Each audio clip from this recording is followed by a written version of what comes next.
Hey everybody, it's Ricardo, and I am here talking with Mike Laidlaw from BioWare about Dragon Age Origins. It's a game we have been digging ever since we first saw it, and you guys are showing off a little bit more today, so tell us about what we're checking out. Well, we're checking out a couple of things. First off, we talked about kind of the aspects of violence, lust, and betrayal that really define the game. Definitely kind of the bloody nature, the mature kind of challenges that we're putting before the player, both I think both in combat and emotionally.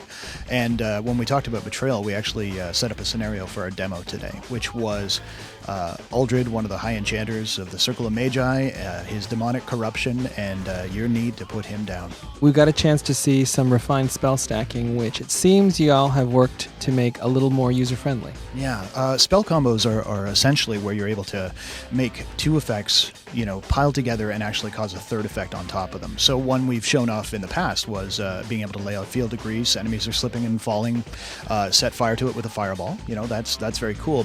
What we realized is it wasn't very conducive to the player getting exactly what was happening, because in the hectic nature of battle, you might see it happen but not register it. So towards that end, we have a full codex system that's tracking the lore of the game, the history of the world, but also events like spell combos firing off. And then once you've pulled it off, it tells you exactly how you did it, so you can repeat it again and make it part of your tactics. Now, one of the really cool things that the game is benefiting from is something like Mass Effect. So explain to us sort of how the Mass Effect experience that BioWare's had has benefited Dragon Age.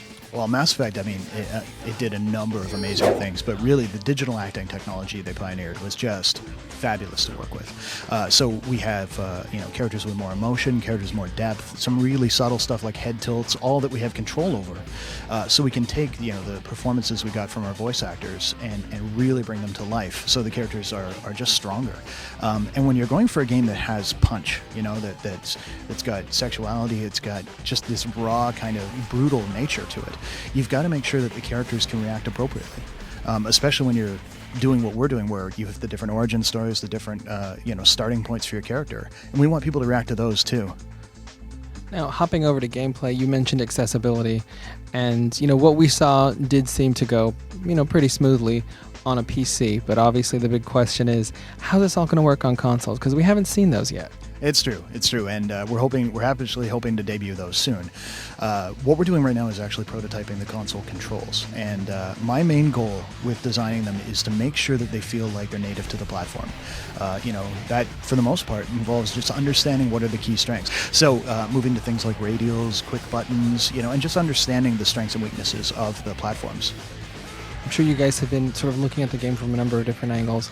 About how long is it? How much content can we expect to go through?